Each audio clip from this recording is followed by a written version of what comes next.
Assalamualaikum warahmatullahi wabarakatuh. Salam sejahtera bagi kita semua. Yang terhormat, Bapak Didi Setiadi SKM MM dan Bapak Agus Sopyan SKM MKOM selaku dosen pengampu mata kuliah metode penelitian. Perkenalkan, nama saya Selaratna Pratiwi dari program studi S1 Teknik Informatika KIP B Universitas Muhammad Husni Tamrin.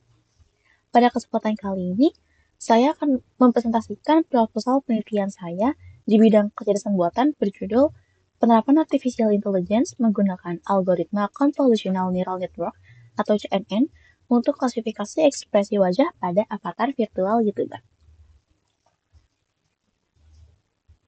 Saya akan memulai dari bab 1, yaitu pendahuluan, khususnya latar belakang.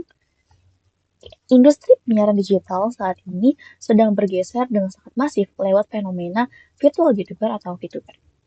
Berbeda dengan konten kreator tradisional, VTuber menggunakan avatar animasi digital yang digerakkan menggunakan teknologi motion capture secara real time.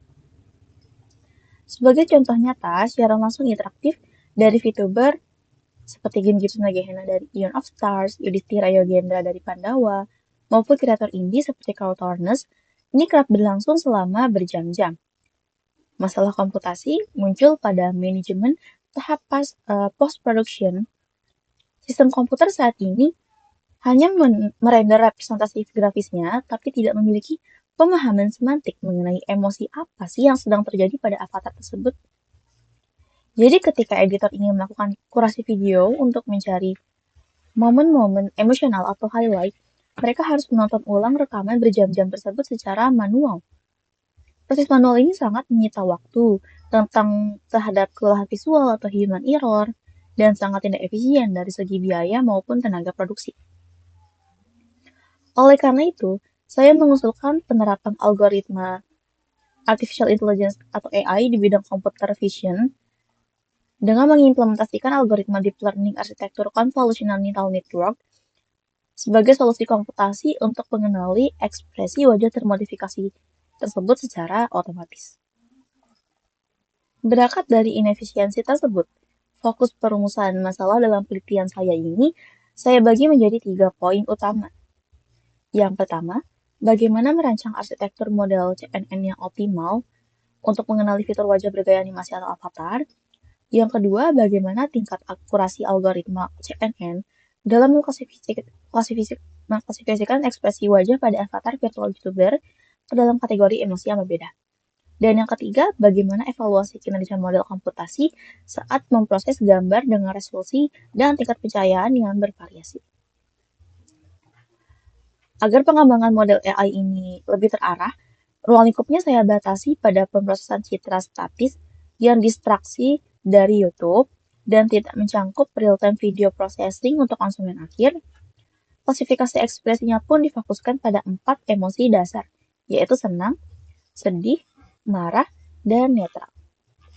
Adapun tujuan penelitian ini dirancang untuk menjawab ketiga rumusan masalah tersebut, yaitu merancang dan mengembangkan arsitektur model CNN yang mampu mengotomatisasi tugas klasifikasi ekspresi wajah secara efektif dan optimal, kemudian mengukur tingkat akurasi algoritma CNN ke dalam kategori emosi yang berbeda, dan yang terakhir yaitu mengevaluasi kinerja matematisnya terhadap variasi resolusi gambar. Secara manfaat teoritis, penelitian ini akan memperkaya literatur computer vision mengenai keandalan CNN pada citra non-manusia asli dan juga menjadi referensi akademik bagi penelitian selanjutnya. Sedangkan manfaat praktisnya, model ini akan memberikan landasan komputasi bagi terciptanya alat bantu potong video otomatis atau auto clipper sehingga mampu memangkas waktu pencarian momen secara signifikan. Masuk ke metodologi penelitian, saya menggunakan pendekatan eksperimen kuantitatif melalui modifikasi atau hyperparameter tuning pada arsitektur CNN di lingkungan yang terkontrol. Untuk metode pengumpulan datanya, saya melakukan 2 pendekatan utama. Yang pertama yaitu dataset publik, dengan data dilakukan dengan mengunduh kumpulan citra wajah karakter bergaya animasi dari repository machine learning bersumber terbuka. Dan yang kedua dengan observasi atau scraping, di mana data primer kemudian diperkaya melalui penangkapan layar atau frame capture dengan resolusi tinggi. Untuk model pengembangan sistemnya, penelitian ini mengadopsi kerangka kerja berstandar industri yaitu CRISP-DM atau Cross Industry Standard Processes for Data Mining dengan metodologi ini tuh memiliki 6 tahapan sistematis yang sangat cocok untuk machine learning. Tahapan tersebut meliputi business understanding untuk mendefinisikan masalah efisiensi, data understanding untuk memilah kualitas dan label kategori emosi, kemudian data preparation untuk normalisasi ukuran pixel dan augmentasi. Dilanjut dengan ke fase modeling untuk membangun lapisan CNN, evaluation untuk menguji data uji dan juga deployment dalam format eksistensi.hive. Lanjut ke bab 2 yaitu tinjauan pustaka. Sebagai perbandingan komputasi, saya menggunakan 5 tinjauan studi dari penelitian terdahulu yang mutakhir. Yang pertama yaitu oleh Guntoro et al.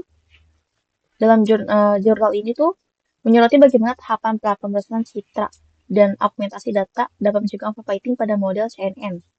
Yang kedua oleh Limanjai et al.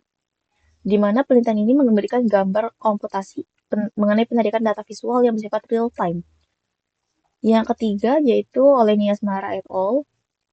Dalam jurnal ini tuh membahas tentang struktural mengenai pemisahan lapisan konvolusi dan lapisan pooling untuk mencapai metrik akurasi di atas batas standar. Penelitian keempat oleh Shah et al. Di mana disinilah ya menjelaskan tentang kehandalan CNN. Letak kebaruan atau novelty pada proposal saya itu juga di mana model tersebut akan saya modifikasi untuk objek animasi. Dan yang terakhir adalah penelitian oleh Nur Sahid et al. Di mana jurnal ini menjadi landasan yang kuat mengapa metode CRISP-DM wajib digunakan. Untuk konsep dasar, saya menyitasi berbagai literatur internasional, ada AI oleh Sarker, kemudian machine learning oleh Sarker juga, sebagai metode komputasi yang menggunakan sistem perangkat lunak untuk mengidentifikasi pola. Ada computer vision, yaitu subdisiplin teknologi informasi. Inti dari komputasi ini adalah deep learning yang berlapis ganda. Kemudian ada CNN yang terpilih karena kelas arsitektur ini menggunakan operasi matematis konsolusi yang secara hierarkis paling optimal dalam mengenali pola spasial pada matriks dua dimensi. Ada citra digital, yaitu manipulasi komputasional terhadap elemen gambar. Pixel, yaitu titik satuan terkecil.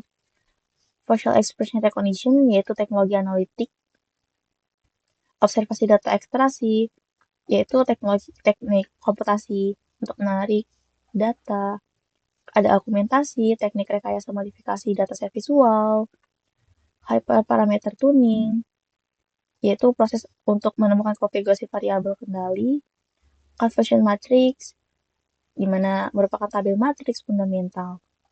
Metodologi CRISP-DM, kerangka kerja model proses standar industri, dan terakhir virtual YouTuber, yaitu entitas penyiaran hibrida dengan menggunakan avatar 2D maupun 3D. Terakhir, terkait spesifikasi perangkat lunak dan perangkat keras mendukung. Saya menggunakan bahasa pemrograman Python versi 3.11 karena kecepatan eksekusinya. Logik komputasi dibangun di atas ekosistem pustaka TensorFlow dan Keras, sedangkan manipulasi dasar citra dikendalikan menggunakan pustaka OpenCV. Dan untuk visualisasi data hasil evaluasi modelnya menggunakan Matplotlib dan Seaborn. Dalam manajemen perangkat keras, saya membaginya menjadi 2 unit.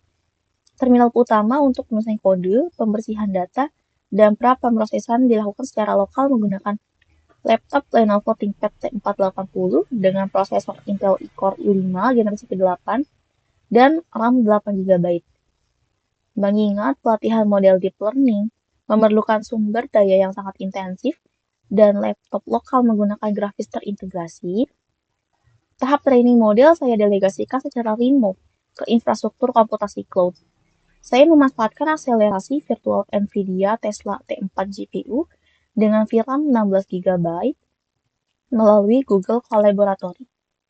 Hal ini menjamin waktu pelatihan yang jauh lebih efisien untuk jumlah iterasi data yang masif. Kemudian ada daftar pustaka dengan total 18 jurnal yang saya citasi dalam proposal saya. Demikian presentasi komprehensif dari proposal penelitian saya. Penggunaan algoritma deep learning untuk membedah interaksi digital ini diharapkan dapat membawa kebaruan yang nyata bagi tata kelola efisiensi produksi konten hiburan di masa depan. Terima kasih banyak atas waktu dan perhatiannya. Kurang lebihnya mohon maaf. Wassalamualaikum warahmatullahi wabarakatuh.